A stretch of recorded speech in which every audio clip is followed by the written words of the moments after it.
Anda kembali menyaksikan Indonesia Bicara, membahas mengenai antara konsolidasi atau rebutan kursi.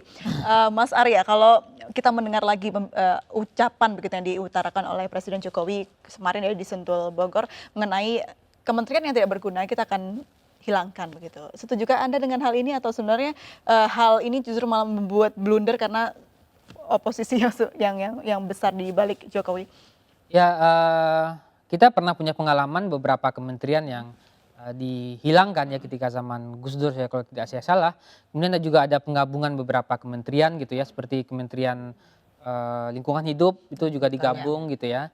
Dan saya kira tapi memang tidak mudah juga untuk ada kementerian yang dihilangkan kemudian digabungkan kepada kementerian lain, tentu itu pekerjaan yang rumit juga gitu ya, soal bagaimana ASN-nya, bagaimana level jabatan para birokratnya gitu ya, bagaimana mengatur pola di kementerian baru gitu ya. Saya melihat kemungkinan masih akan tetap sama dibandingkan di 34 Perpres soal kementerian itu ya. Dugaan saya masih akan tetap sama gitu ya, karena sulit sekali bagi Jokowi untuk merampingkan. Kalau mungkin merampingkan ini yang dimaksud adalah merampingkan dari sisi kelembagaan lain gitu ya, bukan kementerian terkait gitu ya. Baik, kalau kita mendengar merampingkan itu ya Bu ya, berarti kan akan ada yang dikurangi ini. Ya, let's say kita katakan pengurangan jatah untuk mungkin partai yang selama ini mendukung begitu. Orang-orang yang selama ini ada di balik pemerintahan akan dikurangi agar birokrasinya lebih simpel, lebih lincah seperti yang Pak Jokowi utarakan. Nah, apakah itu tidak membuat partai-partai pendukung selama ini merasa kecewa atau mungkin merasa ada hal-hal yang merupakan haknya dikurangi? Saya kira yang disampaikan Presiden kemarin itu adalah mengurangi lembaga-lembaga yang outputnya nggak jelas tapi anggarannya besar. Itu yang sudah dikurangi oleh Pak Presiden. Kalau tidak salah periode pertama ini sudah ada sekitar 23 lembaga yang sudah dievaluasi, sudah dikurangi. Nah, ke depan memang kita harus juga secara tegas untuk mengurangi lagi lembaga-lembaga yang memang outputnya tidak ada tapi anggarannya tinggi. Ini kan pemborosan APBN. Sementara di program Pak Jokowi kemarin jelas ya bahwa APBN yang fokus, transparan, tepat sasaran kan gitu, dan bermaslahat kan gitu. Nah, ini yang menjadi poinnya Pak Jokowi. Nah, makanya memang kami setuju sekali untuk melakukan perampingan-perampingan itu. Adinda perlu tahu ya, selama ini mohon maaf ya, saya pernah berbicara dengan Menpan RB ketika Pak Asman Abnur masih jadi menteri contohnya. Banyak sekali pemerintah daerah merekrut ASN itu karena pilkada. Gitu. Sementara kualitasnya nggak ada, kemudian posisinya juga sebenarnya nggak jelas gitu. Sehingga ASN kita tuh bejibun. Sementara yang dikerjakan outputnya juga nggak ada gitu. Kurang maksimal. Jadi harusnya yang 5 pekerjaan dikerjakan orang satu, justru ini enggak.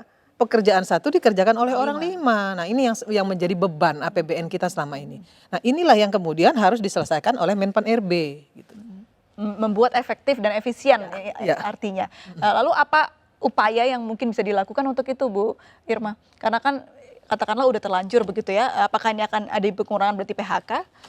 Enggak sih, PHK juga enggak ya, moratorium pasti. Jadi perekrutan ASN baru itu akan selektif sesuai dengan kebutuhan, rekrutmennya juga harus transparan dan dilakukan oleh lembaga-lembaga yang memang sudah tersertifikasi dan itu sudah ditetapkan oleh pemerintah. Enggak seperti kemarin, bupati boleh merekrut, ya, gubernur boleh merekrut, tidak seperti itu lagi gitu. Nah, ini salah satu yang memang ditekankan oleh Presiden. Nah, yang kedua terkait masalah reformasi birokrasi, kalau tidak segera dibenahi yang tumpang tindih ya, yang perizinan, kemudian juga regulasi-regulasi terkait masalah ketenaga kerjaan, kesehatan dan lain sebagainya, ini juga nggak akan. Dan juga ada yang untuk menghambat investasi ya Bu ya? Ya, kenapa investor juga nggak mau masuk gitu? Ya, karena regulasinya tidak mensupport, tidak mendukung apa yang diinginkan Presiden agar investor masuk, lapangan pekerjaan tercipta kan gitu. Upaya untuk menyederhanakan birokrasi agar simpel dan lebih lincah, akankah terwujud dengan kita mungkin yang sudah sekian lama melakukan birokrasi yang cukup panjang begitu Mas Arya? Ya, saya kira ada beberapa langkah yang bisa dilakukan ya. Yang pertama sudah ada peningkatan soal ASN kan dulu agak susah kalau diberhentikan. Sekarang kan ASN yang tidak bekerja baik sudah ada peluang pintu untuk memberhentikannya. Yang kedua juga saya kira adalah penting juga ke depan untuk memperkuat sistem meritokrasi di internal ASN. Itu artinya proses jenjang karir itu berdasarkan kinerja, berdasarkan prestasi gitu ya, berdasarkan pencapaian gitu ya. Yang ketiga adalah menurut saya soal seleksi terbuka gitu ya. Sudah dilakukan di banyak tempat saya kira, tetapi itu terus didorong juga agar seleksi-seleksi terhadap eselon, deputi-deputi itu dapat dilakukan juga secara terbuka gitu. Dan yang keempat adalah soal anggaran. Anggaran di kementerian, di birokrasi kita kan juga sangat besar gitu ya, dan evaluasi terhadap anggaran itu juga menurut saya harus penting juga dilakukan gitu. Sebenarnya bukan berarti di dalam lembaga pemerintahan itu tidak ada aturan ya Bu ya selama ini. Selama ini sudah ada aturan, namun penegakannya yang kurang diberlakukan. Nah, apakah hal-hal ini juga patut ada suatu lembaga yang mengawasi tersebut, Mas Arya? Ya saya kira selama ini kan lembaga yang punya salah satu wewenang untuk melakukan pengawasan terhadap ASN itu kan KASN ya. Tapi kan strukturnya masih lemah gitu ya, belum kuat secara kelembagaan, baru mengambil dari beberapa tempat gitu ya, belum berada juga di provinsi misalnya. Ada inspektorat yang berada di setiap kementerian, di setiap pemerintahan daerah, tetapi kalau kita lihat selama ini kan belum begitu kuat gitu ya. Yang kedua, kalau kita lihat dari pemerintahan sebelumnya itu kan juga ada tim pungli ya yang melakukan kontrol terhadap perizinan di kementerian-kementerian itu gitu ya. Ke depan saya kira sekali lagi kita butuh menteri terutama di Pan RB ini agar dapat diprioritaskan, tidak lagi menjadi konsesi politik tertentu, tapi memang sebaiknya diisi oleh orang yang memang punya kompetensi dalam hal pembenahan reformasi birokrasi. Bu Irma, kalau tadi yang dijelaskan oleh Mas Arya, sudah ada KSN sebenarnya yang bisa mengawasi dari ASN yang ada selama ini, namun ternyata belum maksimal tugasnya. Sebenarnya hal apa atau faktor apa yang menyebabkan hal itu, Ibu? Seperti yang disampaikan Fernandes tadi, Adinda, memang sumber daya manusia kita, SDM kita belum cukup untuk ditempatkan di daerah-daerah. Ini hanya ada inspektorat, sehingga itu juga belum maksimal untuk bisa melakukan pengawasan secara melekat kepada ASN-ASN di daerah. Tapi begini, sebenarnya kementerian itu tidak hanya bertanggung jawab dengan kementeriannya sendiri menurut saya. Ya, koordinasi antar kementerian itu juga sebenarnya itu yang paling penting dari semua tugas ya. Sehingga ketika ada yang tidak maksimal, ya memang harus saling menginformasikan gitu. Ini kan kita lemahnya kan di situ. Ego sektoral kita masih terlalu tinggi. Kemudian itu masih menganggap bahwa itu bukan pekerjaan kami dan itu pekerjaan kementerian yang lain, sehingga pekerjaan ini tidak bisa dikerjakan secara komprehensif. Nah, itu yang masih menjadi beban Pak Presiden. Sudah ada upaya belum yang akan dilakukan untuk meminimalisir? Kemarin Presiden sudah bicara banyak kan di Sentul, ya. Jadi reformasi birokrasi, kemudian pengawasan yang ketat, dan Presiden akan turun secara langsung. Pak Presiden kita ini, saya menilai ya, bukan karena saya dari partai koalisi, tapi menurut saya sangat luar biasa dalam melakukan kerja-kerja politik, kerja-kerja pemerintahan ya. Tapi memang beliau membutuhkan banyak pembantu-pembantu yang kecepatannya sama dengan beliau. Ya, kecepatannya sama.